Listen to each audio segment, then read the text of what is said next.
Good morning. How the devil are you doing? Well, I was going to say this fine day. It's not a fine day. It's bloody horrible out there. Some days like this, I realise very, very pleased with my career choices. It's chucking it down outside, and the rain here in Surrey is coming in sideways. But here I am, sat in a comfy chair, wearing a t-shirt, enjoying a cup of coffee, all cosy and warm. And if you're not enjoying a similar level of comfort, then fear not, because hopefully the content of today's show will bring a smile to your face and a bit of warmth to your cockles, whatever the hell your cockles are. Never have figured that out. So without further ado, let me roll the intro, post the question of the day, and get this show on the road.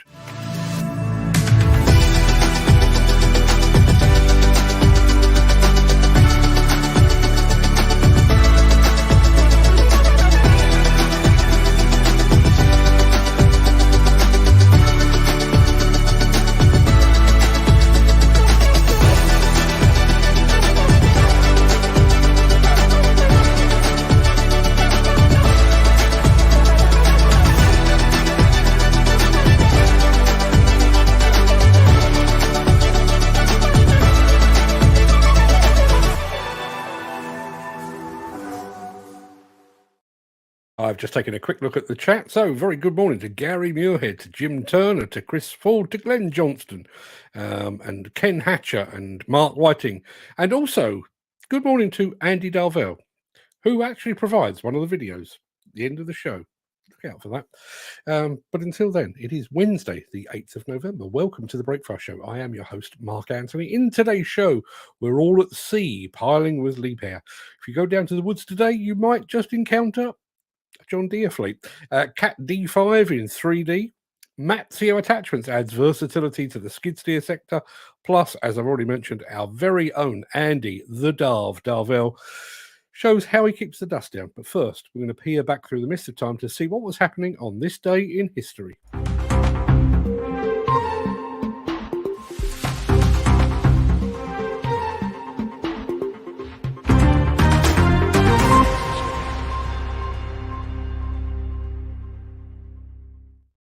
On this day in history, in 1864, Abraham Lincoln was re-elected as US president. In 1935, the original, and probably the best, the original Mutiny on the Bounty movie premiered in New York. In 1960, John F. Kennedy defeated Richard Nixon to become president of the United States. On this day in 1974, Lord Lucan disappeared from London in the immediate aftermath of the murder of his family's nanny. He has never been found. And on this day in 2016, America suffered an enormous and collective brain fart and elected Donald Trump as its 45th president. Now, before we get into the real meat of the show, let me remind you very quickly of our question of the day.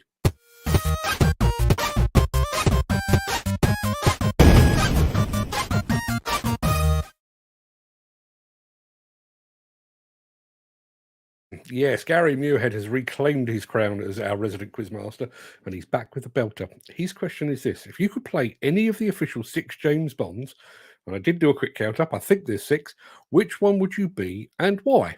I already had a few answers, but I'm going to keep this one going.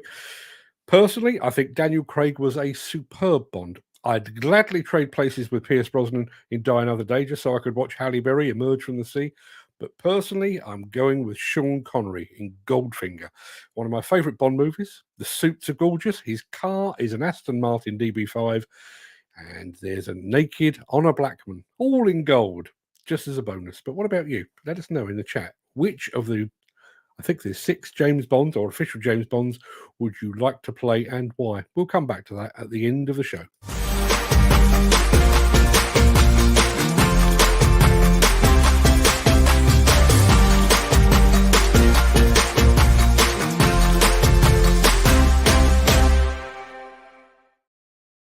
So, piling. I've seen it happening countless times, but it's a subject I know precious little about. What I do know, however, is that piles are supposed to go in both vertically and consistently. Now, that's hard enough on land. It's virtually impossible at sea, which is why this system from Liebherr really is truly remarkable.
Yeah, I'm very much with Dan Cullen on that. Would be nice to see it in operation for real. Obviously, that's a new system, so as soon as it goes out in the field, I'm sure they'll have some video cameras out there. Let's have a look. Good quality 4K as well. Yeah, absolutely. Gary Muirhead says Liebherr do make a fantastic video. They do indeed. We've had a comment from Kai Russell, which I'm not going to display. He seems less than impressed. Andy Darvel says that's some bloody clever tech, Liebherr. Well done. Would you expect anything else? I think that's what we used to call back in the day the appliance of science, isn't it? Should we crack on? I think we should. Let's have one of these. If you are enjoying this episode, please consider supporting the show. You can leave us a tip at buymeacoffee.com/demolition news. Now, if you go down to the woods today, you're sure of a big surprise because there's a John Deere equipment fleet hard at work. Not a teddy bear in sight.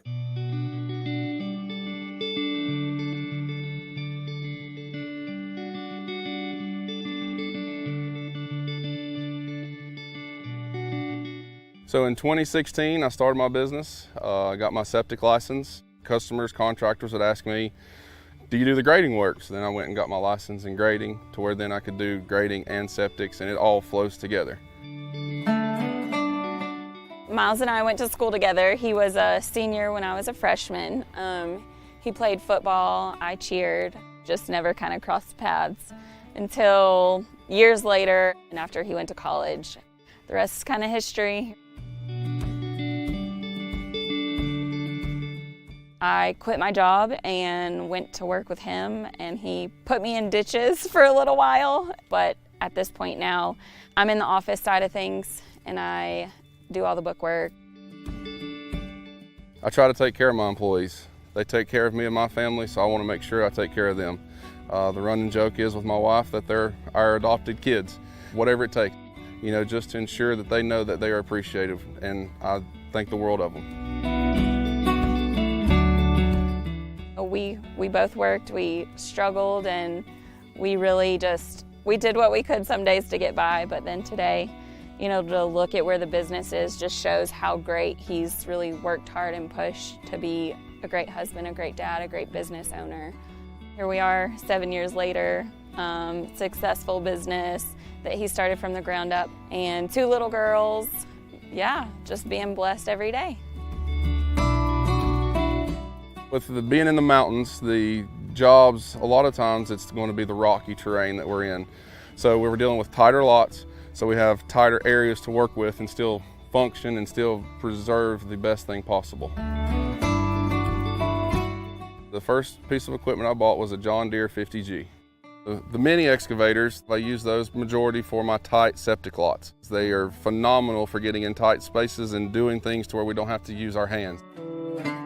My biggest business is septics, so I need to make sure that I can dig the septic with it, but also on these bigger jobs, it's still a versatile machine that I can transport. Our local John Deere dealership, James River, has been with us since the beginning. The customer service, the relationships I have, I prefer not to go anywhere else. Their response time is phenomenal. We will be able to be up and running, pretty much immediately. They take really good care of us. When I first started, I was a little tadpole in this big pond. Regardless of whether I had 1 machine or now 8 machines, James River, they treated me the same, and that's why I continued to buy John Deere.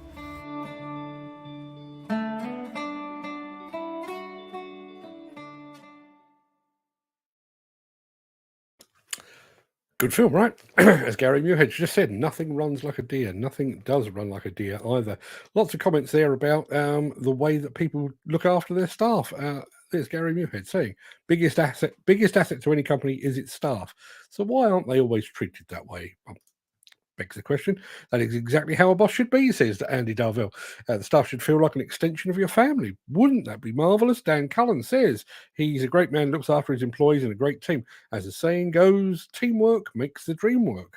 Dead right. And then just to add a little bit of balance to it all, Peter McKenna says, shame Dickinson's Recycling don't have the same values. They would be an amazing company if that was the case. I'm going to assume that Dickinson's Recycling is where Peter worked very, very temporarily. And hitting the nail on the head. Dan Cullen says, if you value your staff will appreciate you. I'm obviously not answerable to anybody these days, but back in the day, that was certainly the case. There were certain editors I'd have bent over backwards for because of the way they treated us. You're dead right. Now, let's crack on with this because we're headed off on our travels again in just a second.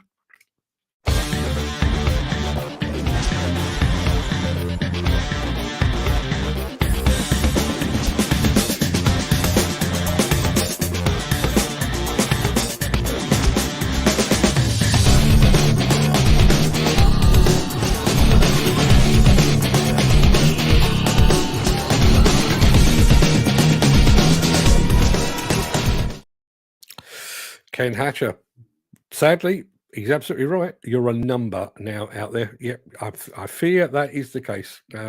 Now, speaking of Ken Hatcher, yesterday we were talking about magic wands. If you were here, you'll understand. We were talking about magic wands and single witches. Ken Hatcher said he'd wave his magic wand and whisk himself off to Caterpillar's proving ground in Malaga, in Spain. Well, Ken, it's a good choice, but before you do that, assuming you can actually find a magic wand, you might want to take a look at this as a possible alternative destination.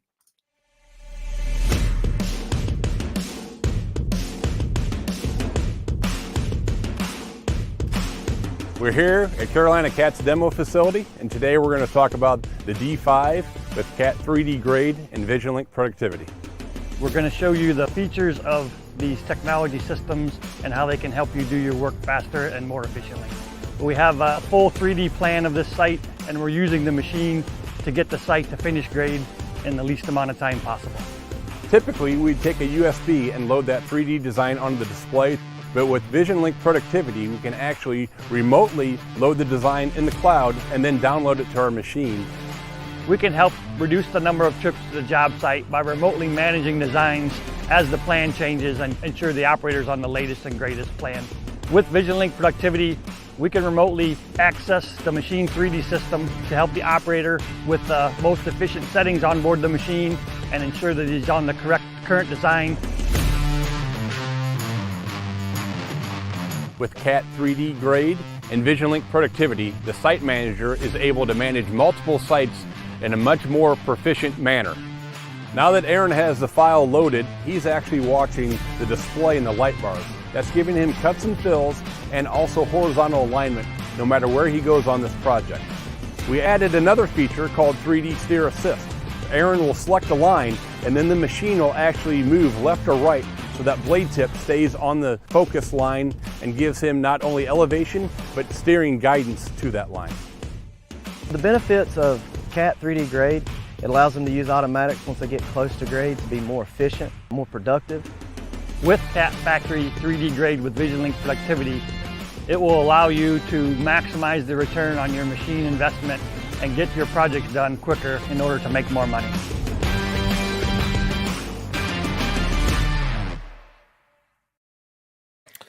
Quite a system and quite a facility too. If you're into that kind of thing, my mate Mike Wolf over at World Highways magazine, if you go and have a look for him on LinkedIn. He's in Vegas at the moment, but he's been talking to the folks at Trimble and at Dynapack, and apparently they have run a project over in Canada that is entirely autonomous. I don't think he's actually got video of it. I know he's talking to the people there, but I would imagine there will be video coming down the line at some point in the future. So if that's the kind of thing you're into, please go and take a look. Mike Woof, like the dog bark, WOOF. Go and have a look. Dan Cullen has just said, great technology until you're in an area with bad network coverage. That is not insurmountable. Tech's brilliant, but how often Tesco's computer systems are down, what happens when site tech goes down and all the operators are solely trained on auto systems? Is it really the way forward? Says Peter McKenna. It's a good question, but putting in your own private network is not hard, not expensive. And if that's the way we're headed, maybe that is going to be the case. Jim Turner says only one step from not needing a jockey at all. It is getting closer, people. It is unquestionably getting closer. Although, as you can see, there was an operator on that machine. And if I was sending out a D5 on its own, I'd quite like somebody in the cab, to be honest. Mick Norton says Cat D5 dozer, the biggest dozer you can squeeze into a C130. This is Mick Norton coming over, or Michael Caine. The Cat D5 dozer, the biggest dozer you can squeeze into a C-130 Hercules aircraft. Not a lot of people know that. That was my very worst Michael Caine impression. Very impressive, says Ken Hatcher, and our friend from the States, where we've just been. Wolf Welder. Good morning, mate. Good of you. I'm saying, mate, good morning, buddy, should I say. Good morning. Thank you for joining us. Good to have you here. Let's have a spot of this, shall we? Since the finance bill came into effect in April, the construction industry has seen a surge of fuel thefts.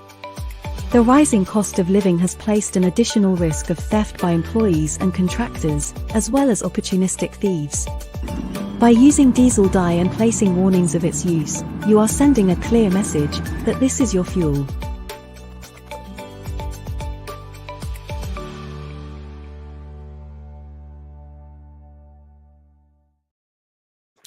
Peter McKenna says you can drive side by side down Britain's roads and talk to each other on mobile and lose signal. You can. But as I say, I mean, I've bearing in mind I've actually used this when we did Future Works 2 years ago. We were struggling for Wi-Fi connectivity. We spoke to the team at Plinks. They gave us a little box of tricks that we put in a site cabin, and we had full speed 5G in that long, and that thing did not budge. It was absolutely faultless. Plinx, Plinks. Go and take a look. You'll thank me for it. So imagine if you will, you have yourself a skid steer or a compact track loader. You already have a huge amount of versatility. You can grade, level, load, sweep, perform a variety of other duties with that one single machine. But what if you could dig as well?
Yeah, realise that's not a unique system, but having seen them up close, I can tell you Mazio really do make some damn fine equipment.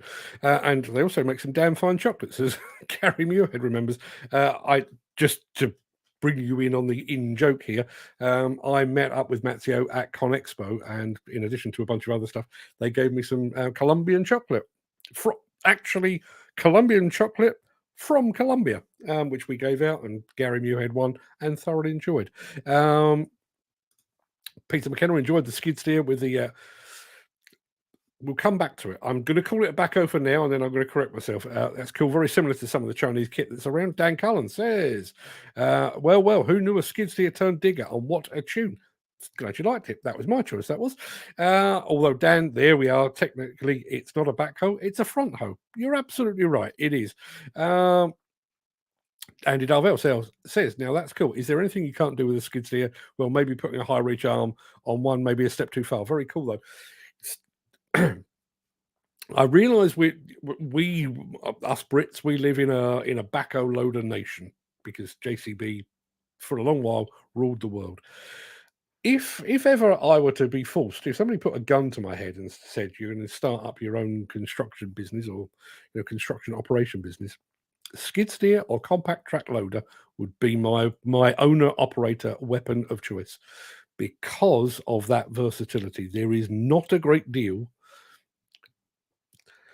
You're not making coffee and you're not baking bread with it. You're not putting a high reach arm on it, but there's not a great deal you can't do with a skid steer and a compact track loader.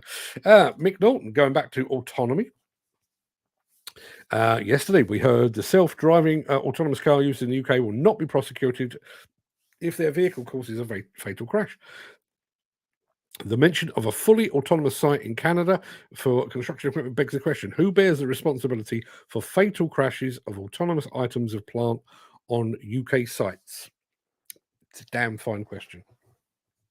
I'm not, as it stands today, as far as I'm aware, autonomous operation in its truest sense is not yet permitted. When I was speaking to XCMG at Balmer, in China, in China, you can basically automate and autonomize, if that's a word, pretty much any site. You can work alongside people, pedestrians, all that kind of thing. Not a problem. Here in Europe, it's very restricted. There are bits of Germany, apparently, that where you can do that.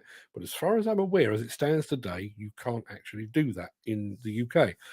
But it will beg the question. And all of this is part of that. I know we've discussed this a long time on this show. But there are lots and lots of changes that need to be made. And we talk about electrification and that kind of thing. But autonomy in terms of no sick time, perfect accuracy and all that, fantastic. Absolutely 100% fantastic. But what if something goes wrong? And bearing in mind, I realise this is a slightly different subject, but bearing in mind how slow the legal system in the UK has been on things like internet crime, cybercrime, and that kind of thing. There was a lag between people starting to commit crime online and people actually starting to prosecute those that were committing those crimes. Autonomy is coming. The lawmakers need to be aware, and I don't honestly believe that it's a case of taking whatever applies on the UK roads and applying it to sites. I think we're an awful long way away from a properly autonomous construction site anywhere near a city centre. But an autonomous quarry in the middle of nowhere, we could do it today. We could do it today with no problem at all.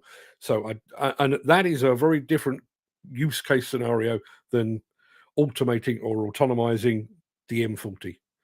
That's a different kettle of fish. But again, I think we do need to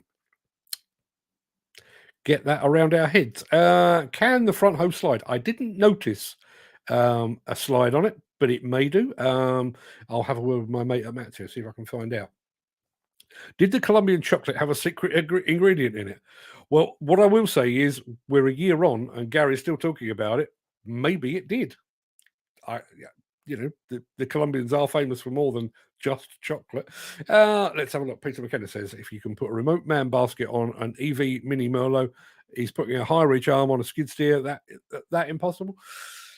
How high would you want to go, though? And bearing in mind, tyres.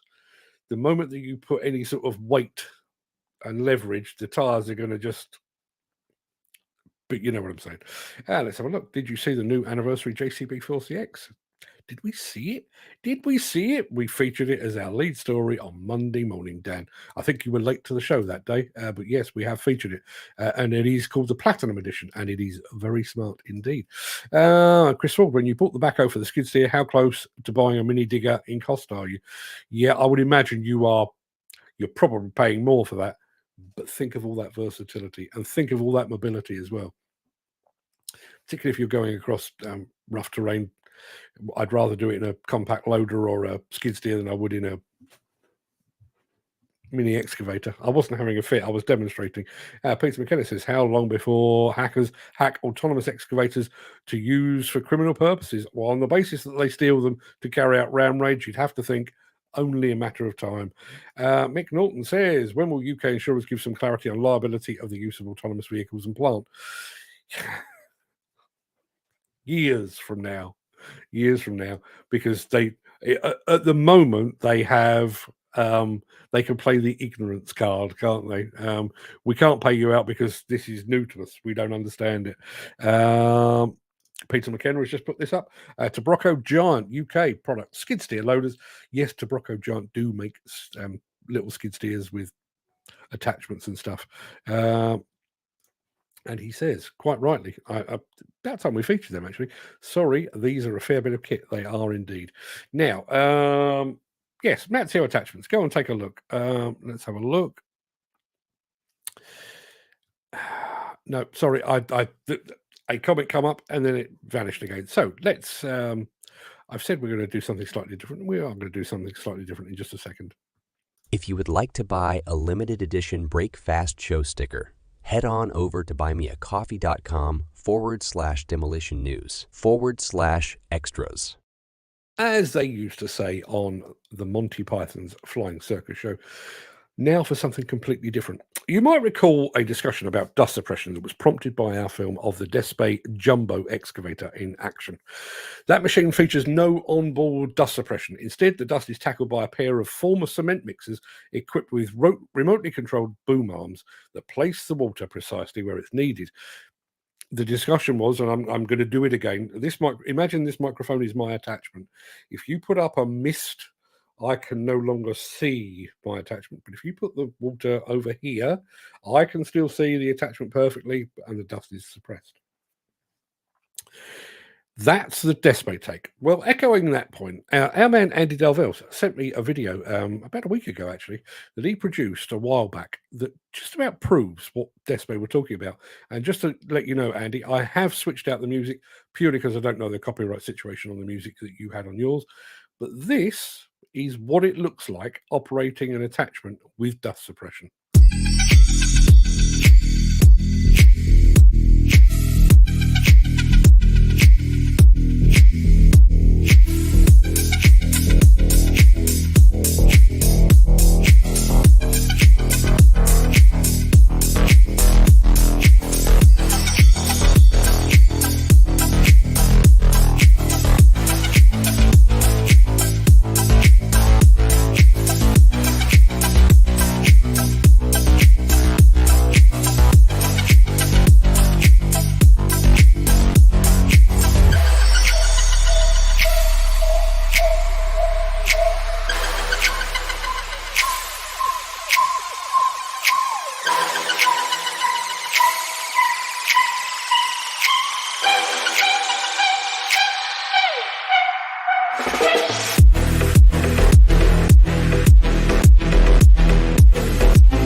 I think Despe have a point.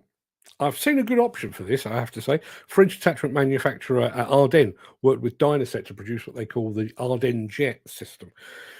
That system only delivers water when the tool is actually engaged, so you can actually approach the material you're about to crunch. It's only when you actually lock on that the water starts. I think that's a pretty good option. I'd love to get your thoughts on that, because I think that really did prove the point. And I realize that was achieved with a GoPro actually on the boom, but the operator potentially is 30, 40, 50, 70 meters away from that.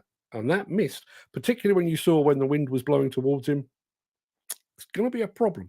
I think Despe have a point, but thank you very much indeed for that film, Andy. I think that proved the point perfectly. Now, our friend Wolf Welder has just said, if somebody decided to sneak onto a job site and hop in one of these automated bulldozers, do you think they could steal it? Yes, I do. Yes, I do. At the moment, because we're in a kind of a transition period, I don't think anybody. That's not strictly true. Liebherr have produced a purely autonomous dozer, and Demolition have produced a purely autonomous dozer. But as you saw from things like the D5 that we saw earlier, it's a regular machine that's been retrofitted with some automated stuff. So as it stands at the moment, you could steal an autonomous dozer, regular autonomous dozer, every bit as easily as you could steal a regular operated dozer. Is my answer. If anybody knows any more than that, please let me know. Great video, Andy says. Dan Cullen, yes, very awkward for the operator vision, and great tune. As I say, we do tend to get flagged for copyright when we use other people's music, so I did strip that out very quickly. So yes, that's what we did. Everybody, it's that time. Going to wrap up the main part of this morning's show. I'm going to roll the outro in just a second before leaping gazelle-like. That's me being gazelle-like over into the chat to see what you're all saying today. If you can't stick around, please stay safe. Look after yourself, your family, your friends, and your colleagues. Stay warm, stay dry, stay indoors if you possibly can. But if you do have the time and the inclination, please stick around, because the Craic will begin immediately after this final word from our key show sponsor, MB Crusher.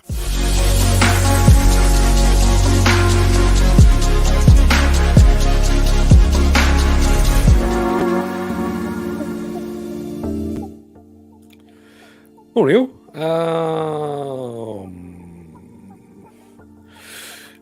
Good point from Mick Norton. I dare say, this is aimed at our friend Wolf Welder, I dare say the technology exists that the plant could be stolen remotely.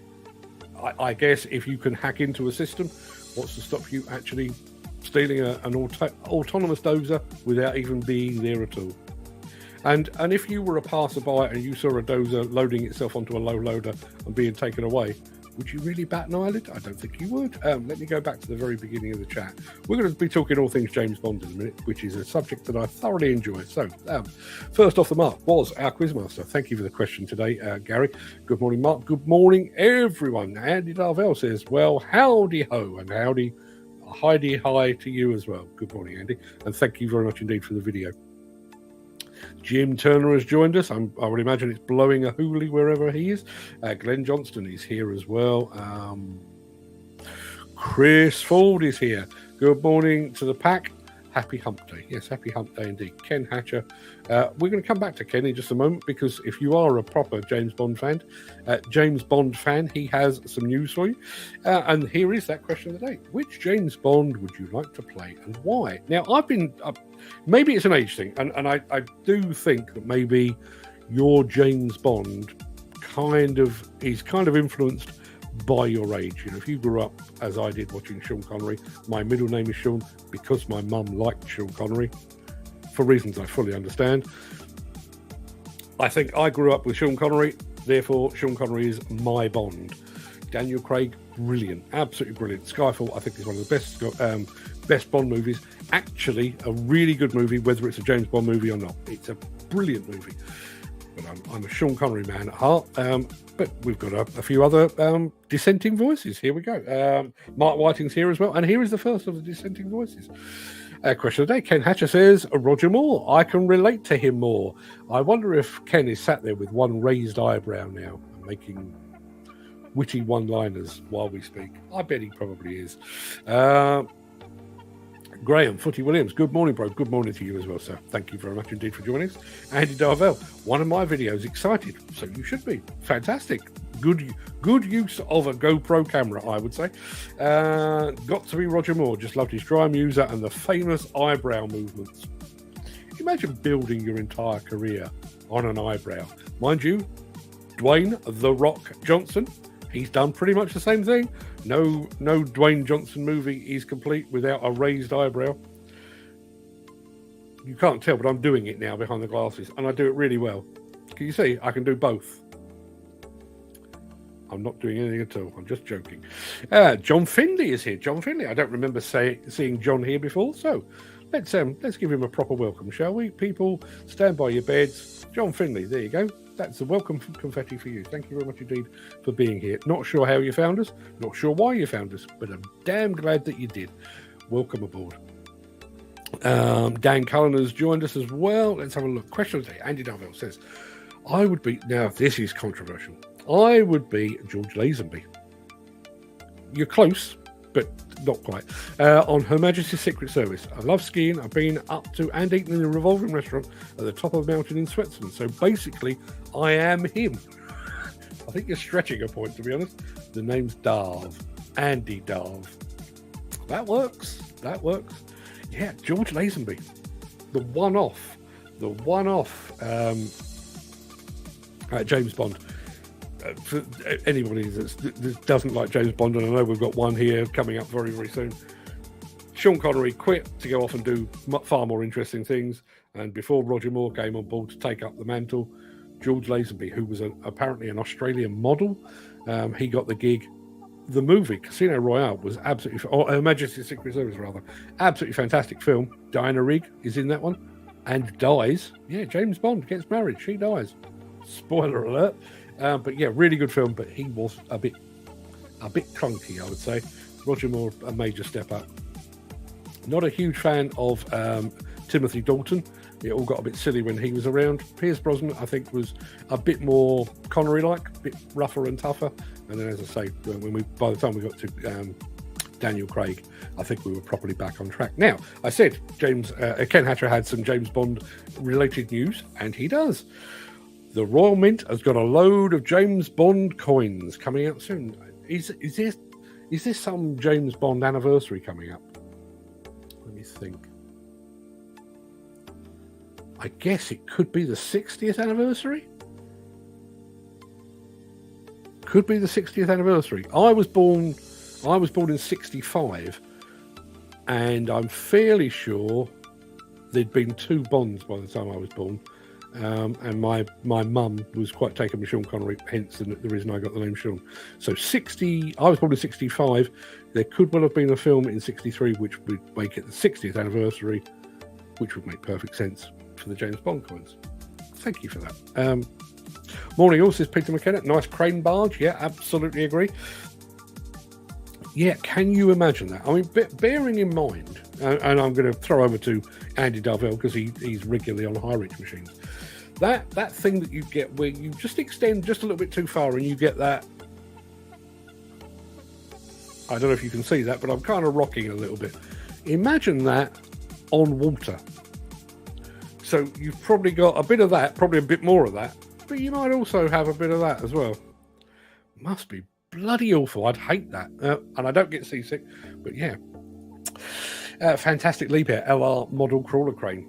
Here's a man that knows his cranes. Yes. See, Dan Cullen is with me. Sean Connery was the best. Love the coolness. The coolness and the one-liners. Yes, absolutely. After throwing, I can't even remember what it is. Is it a hairdryer he throws into the bath with somebody and says, shocking. Love all of that kind of stuff. Question of the day, Peter. I did replay it, but I think you've cottoned on now. Now that is a crane, says Dan Cullen.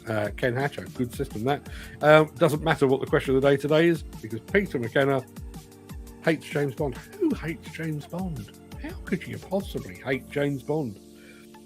As I say, some of the more recent ones, I do genuinely remember. I went to see Skyfall at the cinema.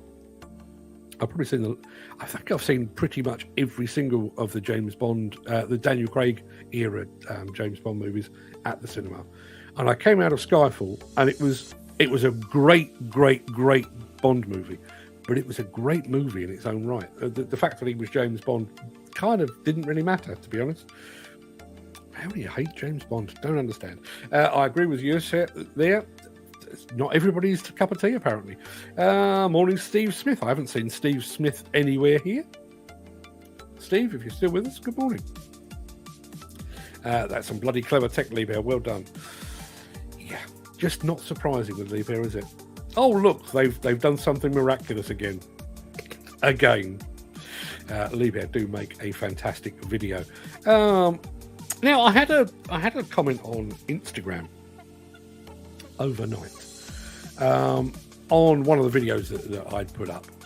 And the guy that was commenting, I've blocked him since because dickhead, but the guy said, is there a Demolition channel on Instagram where they don't put music to their videos and the bloke doesn't like the sound of his own voice? This will be the bloke doesn't like his own voice.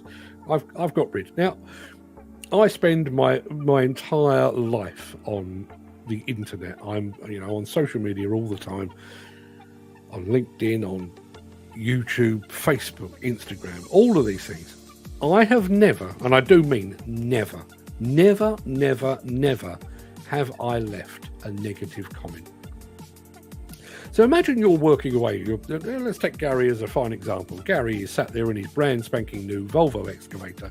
He's pulling the levers, he's doing the thing, he's earning the money to keep the food on the table, to keep his family fed and everything else. And then somebody puts their head through his window and says, I don't like what you do. You're a bit crap. Who does that? The difference, of course, is if somebody did that in real life, you would have every opportunity to punch them in the throat. Online, you don't get that. Now, the reason I mention that is because we've had another comment this morning. It's one word. I'm not going to leave it on the screen for very long, but here we go. Kai Russell says, shit.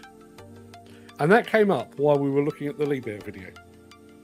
Who does that? Kai, if you're still watching, who hurt you, mate? Are you feeling bad about yourself and you're projecting? Is that what it is? Look, I'm putting my arm around you. Just be better. Be nicer. You can be anything you like in life. Be nice. It's not hard, really. It'd be nice to see that in operation for real. Yeah, that is the crane system from Liebherr. As I say, it's a brand spanking new system, so I'm sure we will get to see that at some point in the not too distant future. Ken Hatcher says, good quality 4K as well. Yes, it was, and I'm delighted that we can broadcast it as such. There is Gary Muirhead saying good morning to John Finley. Good morning to Andy Darvel saying good morning to Dan Cullen. Now, I saw this come up, and I have to admit, I didn't hear this. So, Ken, listen, you're eagle-eyed. You may well be eagle-eared as well.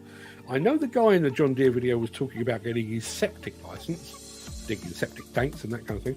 But did he actually say he needs a grading license? Did he say that? He may well have done. Listen, I'm not doubting it for a minute. Is that a thing? Is that a thing in America? A grading license? If our friend Wolf Welder is still here, grading license. Is that a thing? Is it a national thing? Is it a state thing? Please let us know. I'm not going to do all of these, but Peter McKenna says 1957 on this day, reporting to the fire at Windscale nuclear power plant in Cumbria, blamed the accident on human error, poor management, and faulty instruments. The fire caused an unspecified amount of radioactive iodine vapor, iodine 1312, escaping into the atmosphere. Sounds very, very similar to having watched the TV document drama series Chernobyl. Sounds very similar to that. Jim Turner says some gorgeous scenery out there. What I found slightly odd, and I'm sure there was a good reason for it, there's a huge wood in that forest wood thing in that John Deere video, and yet they were working in a patch right in the middle of it. What's that about? Why do you have to go through all of the woods to do that? I'm sure there's a reason for it. I don't know what that reason is. Peter McKenna, I know I'm late posting these facts from UK history. Not a problem at all. We could talk about this one for hours, I think. The biggest asset to any company is its staff. Unfortunately, there are exceptions, but unfortunately, I think that is something that we say, and it's not necessarily something that we do. I think there are lots and lots of companies in demolition and construction that have that on their mission statement, and it's part of their advertising. Our staff are our greatest asset, blah de blah de blah. But then won't let them take sick time, won't let them take time off for bereavement, won't let them take time off for maternity or paternity, expect them to work all the hours that God sends, stay away from their family for extended periods, work come hell or high water, and it's hell and high water that we've got as weather-wise this morning. I think it's generally something we say rather than something we do. Andy Darvel, dead right. That is exactly how a boss should be. The staff should feel like an extension of your family. I'm not going to go back over it because I've mentioned it numerous times here, but I was fortunate enough to work back to back with 2 editors, one of whom was basically Gordon Ramsay. He was Scottish for a start, but he shouted and he swore and he threw things and I'm talking like a daily basis. This was a regular thing. It wasn't like a one-off fit of pique or something. He was regularly like this. Come 5 o'clock, my coat was on, I was out the door. My next editor was one of the nicest guys I've ever met, Jerry Gosney, still out there doing his thing, I'm sure. If he required me to work 24 hours a day, I would have done it, and I'd have done it gladly, because he was a nice guy. Lots to be said for it. He's a great man, looks after his employees, and great team. Saying goes, teamwork makes the dream work. Again, it's one of those things that you hear bandied about the place, but does anybody really put it into action? And case in point, Shane Dickinson's Recycling don't have the same values. They would be an amazing company if that was the case. How sad is that? If you value your staff will appreciate you. And it's, it's little things, Bearing in mind, I've been through, I don't know, half a dozen recessions, including 2 or 3 pretty big ones. And that thought of we've laid off some staff and we can't give you a pay rise because we're hard up for cash. And in order to deliver that message, the managing director turns up on site in his Bentley. It was the same, and I have not actually seen a single word because, frankly, you all know my feelings on the British royal family and the institution around them. But there was a King's speech yesterday in which King Charles was prompted to talk about the economy and the cost of living crisis and so on down the line. And he arrived in a golden carriage. A golden carriage to deliver news on a failing economy. And he was doing that effectively on behalf of a Prime Minister who is actually richer than the King himself. What do those people know about poverty and hardship and austerity? They know squat. I think it was an absolute insult to the British people. That's my thoughts. You're a number now out there. Sadly, I think you are. And unfortunately, I'm not blaming agencies. Agencies do a job. Some of them do the job pretty well. Some of them not so well. But I think we've got to the point, because agency staff is now so widely available, and because a lot of contracting companies no longer directly employ as many people as they used to. In fact, some don't employ any people at all. You really are expendable now as a member of staff. If you turn up and you're too slow, your face doesn't fit, you're the wrong colour, they don't like the cut of your jib, you're out the door and you're replaced in the same day. And I think that is absolutely the case. Good morning, says Mick Norton from a rainy Wakefield. Well, good morning to you, sir, from a rainy Epsom. Let's have a look. Gary Muirhead, love them old school cat hats. Now, I'm glad you mentioned that. You see this hat? This hat has been a permanent fixture on this show for all 610 shows. It's going away. It's going away. I will say no more at this point in time, but it's going. There's going to be that bit of my head. There's going to be a new look in the not too distant. It's here now. I can't show it to you, but I will very soon. Promise. Excellent idea, says Graham Footy Williams. Not sure what that one was related to. It may have been the autonomous machines working over at Caterpillar's Carolina facility. Only one step from not needing a jockey at all.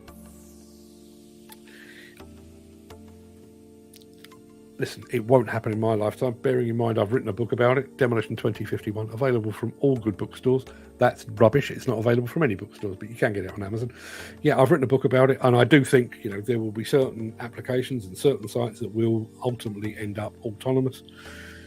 I'm not going to be reporting on it, I don't think, in my career span.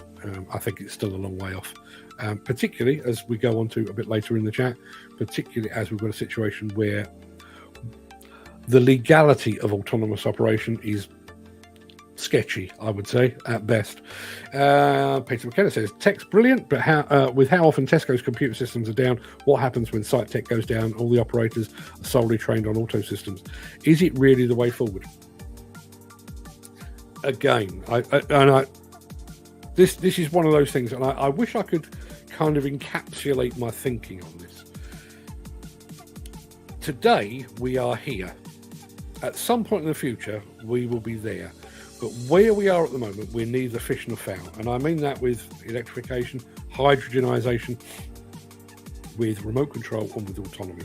As it stands at the moment, we have a legacy workforce who are used to working with diesel, fueling with diesel, checking diesel filters, and all of that kind of thing. There will come a time when that starts to fade away. And what comes along, it will be partly electric, partly hydrogen. So there will come a time where that workforce that grew up and did nothing but diesel will have basically retired from the job and they will be replaced. But it's going to take 30, 40, 50 years before that happens.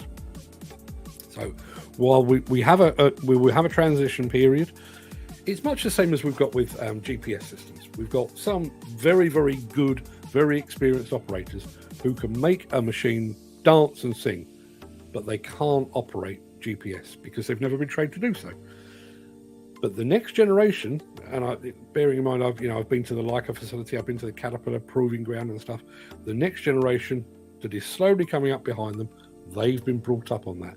So there's going to be a slow erosion of that old school workforce, and there'll be a slow introduction. There will be a transition period. There will not be a day in 10 years' time where somebody says, right, diesel stops, electric starts, or diesel stops and hydrogen starts. By the same token, there will not be a day where somebody says, right, no longer will we allow man and woman on demolition and construction sites. From this day forward, henceforth, everything's autonomous. It's not going to work that way. It's going to be certain applications, certain projects, and it's going to be a slow, glacial pace of change, is my opinion. If you'd like to differ with that opinion, please feel free. I have thick skin. I deal with internet trolls all the live long bloody day. Great technology until you're in an area with bad network coverage. As I said, plinks. There is no such thing as bad network coverage. We did a lot of these while we were going through. That was the thing that Mick Norton was talking about. Apparently, yesterday we heard self-driving autonomous car used in the UK will not be prosecuted if their vehicle causes a fatal crash. I wonder how that differs, because I've not heard the outcome, and I'm not even sure if it's actually come to court yet. But we reported this ages ago, a crash involving a self-driving Tesla that had run some lights and killed a couple of people. And that was in California, I think. And I think that court case is still going on. I wonder if we're going to end up with, you can drive autonomously here in the UK, and if you kill somebody, tough titties. But if you do it in America, then you're going to be prosecuted. I wonder how that's going to play out. Let's have a look.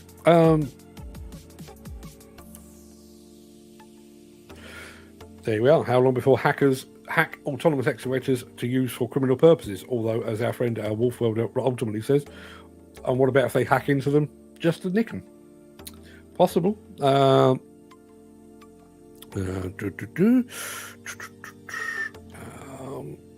Lots and lots of bits and pieces. There is our friend Wolf Welder 69. Somebody decided to sneak onto a job site and hop in one of those automated bulldozers.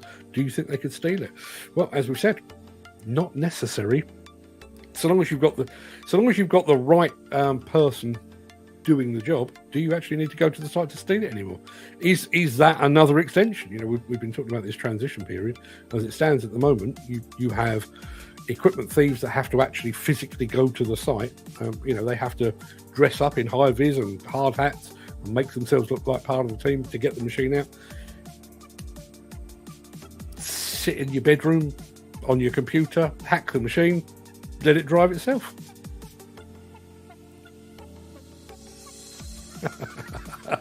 This is a very good one. Wolf Welder. I saw a joke once that James Bond is the worst spy ever because everybody knows who he is. Ah, yes, Mr. Bond. We've been expecting you. It's a good point.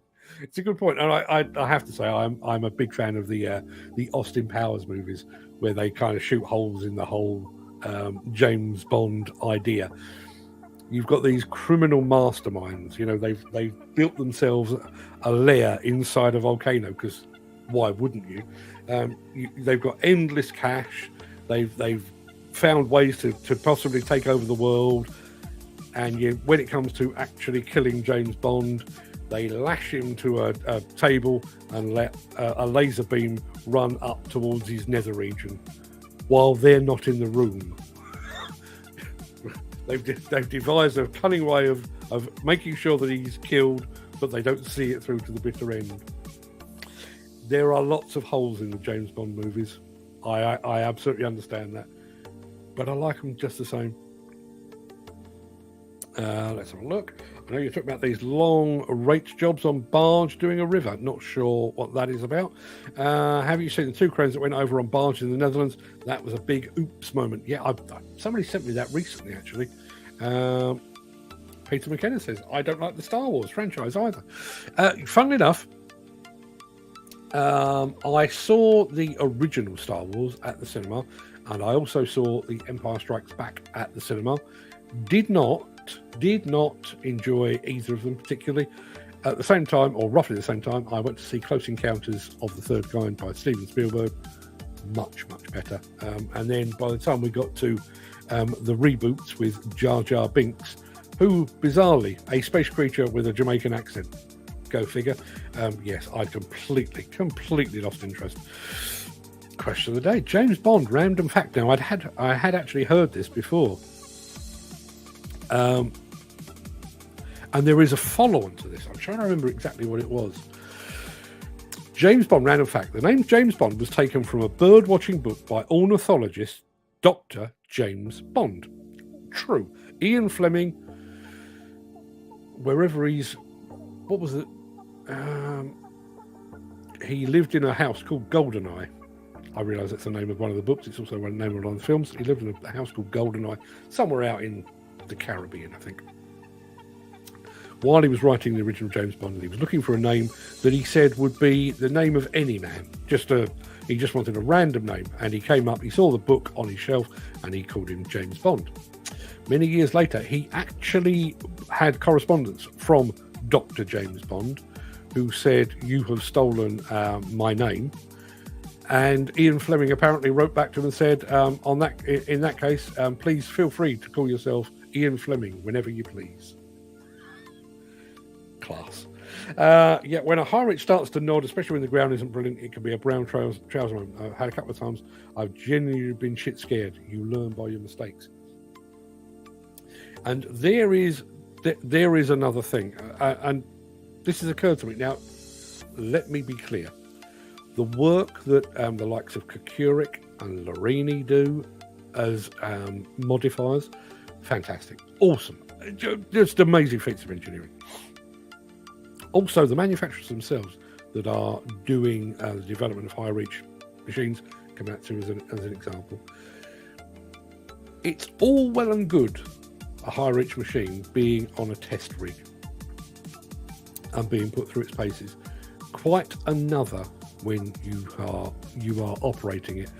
Now imagine, for example, you as Andy has just said, you've got some slightly dodgy ground, maybe you're at max reach, and maybe a piece of concrete or a big piece of steel comes loose, and all of a sudden your machine that was perfectly stable at that angle, complete with 5 tons of attachment, 2 tons of quick coupler as well, but all of a sudden there's another ton on the end of that, and you get that. I would have brown trouser moments as well. Peter McKenna says, Andy, a mate of mine was 18 when he got his first go on a high reach. He nearly walked off the pad and scared himself as silly. It didn't stop him driving them, made him more aware of his surroundings. Totally. An idiot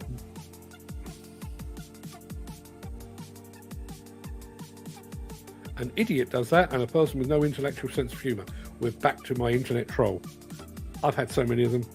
Water off a duck's back. But can you imagine? bearing in mind, we've all got jobs to do and stuff like that. Can you imagine giving up part of your day to search the internet to find a thing to be upset about?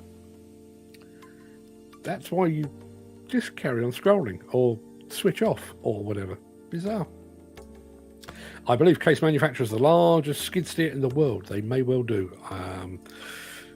Whilst we're on about Bond's past and present, Pierce Brosnan was in a great film called Taffin. Has some classic plant in it too. Taffin, I've never heard of that. Need to look that up. Yeah, good question of the day for some other time. How much would you say you were actually worth money hourly rate? It would seem lots of people undervalue their expertise. Is that people undervaluing their value, or is that dictated by the market? If an operator is getting, I'm going to use round figures here, if an operator is getting £25 an hour, and then you have an absolute superstar, I don't mean a prima donna, but I mean an absolute top-notch operator come along and join the same team. Is he getting 30? Is he getting 40? I don't think he is, but it's a good question. To be honest, Ross is one of the best employers I've honestly worked for in years. Due massively respect. Yep. Ross Redhead, good morning and well done on taking care of our man Dan. He listens, doesn't judge you. Number one in my opinion. That's good to hear. Ross values your work and your ethics. Well done, Ross Redhead. That's me tipping my hat to you. Peter McKenna, I don't understand why demolition is one of the lowest paid sectors in construction compared to the likes of civils and deep drainage. It's just as skilled, if not more so. The money for a high-reach operator is on a whole is lower than plant operator doing house bashing. Doesn't make sense. It doesn't make sense. It does not make sense at all. Another hat giveaway, says Dan Cohen. No, there won't be another hat giveaway. We've been talking about, it seems bizarre. This hat, I'll tell you now, this hat, I actually imported this from the States. There is I'm trying to remember what they're called. There is an online channel called Live Streaming Pros. I don't watch it so much anymore, but when I first started doing this as a living, I used to watch a lot of their broadcasts to learn how to do this kind of thing, and they had some merch, and one of them was streamer. I've got a t-shirt and I've got a hat to stream on it, which is absolutely fine. But here we are 3 years in, and I have to be honest, this was prompted at least partly by the comments on our stickers. We produced a range of stickers, and everybody immediately pointed out you haven't put on there where you can watch, what time it's on, and everything else. So we had a bit of a think about it, and it does seem remarkably daft for me to be sat here. I mean, I'm sporting a Brock t-shirt, which is fine because Jeff Pinion's a nice guy. I like Jeff a lot, and he sent this to me. But I'm wearing an imported hat. So Fred's been away, and he's designed a breakfast show hat, not a demolition news hat, but a breakfast show hat, and there's a t-shirt to go with it as well. So we're going to be updating our merch store over the next couple of days, and that will be going live very, very soon. The hat and the t-shirt are already here, but I don't want to show it off until we're ready to actually show you the merch store so that you can get your own should you so desire. Let's have a look. The hat is famous, Dan. Yeah, it is. You should get a logo embroidered and your signature and show on it. It's not quite embroidered, but you'll be seeing it soon. Oh, there you are. Yes, Demo News merch hats. Not Demo News, Breakfast Show. Seemed more appropriate. That's the bit I'm known for. Now, we mentioned grading licenses. Apparently, a grading license is a thing for contractors, at the very least in California, from what I found. Thank you very much. You live and learn. There is in California, apparently, there is a specific grading license. I wonder what you have to do in order to get your license. Maybe we'll come back to that. I didn't dig real deep as I just got to work, but thank you very much indeed for the feedback. Nice to know that you're paying attention. I've done GPS and I got on very well using the system. Very interesting, and I enjoyed using it, says Graham Footy Williams. Not seen Jeff around lately? No, I've not seen Jeff around lately, but I think he's been on his travels quite a bit. Andy Darvel says, I got thrown into the deep end with GPS. My high reach got sold and I was put on a Volvo 225 on the M1, given a couple of hours with very experienced operator. Picked it up fairly quickly. It's amazing what you can do with a GPS machine. At least there's no profiles, travelers and batter rails anymore. Yeah. And yeah, there is still a resistance. It does make life easier. It genuinely does. And Dan Cullen says, I know a lot of operators that can only do a certain job with 360s, but me, along with a few, can make a 360 dance on any project. So question is, companies don't appreciate the knowledge we multiple guys can do. Dan Cullen also says, I don't understand how these ops with limited experience get more on, and us experienced ops don't get the choice. But take what we're given. Why? Good point. We could go on for hours. In fact, we have gone on for an hour and 10 minutes, nearly an hour and 11 minutes in actual fact. So I think that's probably enough of me taking up your time. It's Thursday tomorrow. I'm going to be back with yet more of this. Yeah, and I'll be here on Friday. I am actually up country on Thursday, but I'm going to race back to make sure I'm back for the show. Jim Turner has just said, my mate is in the studio tonight and has promised to do the Breakfast Show song, so you might have a new tune to go with a new look. Be Still My Beating Heart could have a new tune. Oh, wouldn't that be marvellous? Dan Cullen says, have a lovely day and stay safe all. Thank you very much indeed. You too. See you guys. Be safe, Andy Darvel. I'm going to... Jim, I'm more excited than you can possibly know. But everybody, please go and have a fantastic day. I'll be back here tomorrow. Don't get blown away. Don't get too wet. Enjoy your day. I'll see you soon. All the best.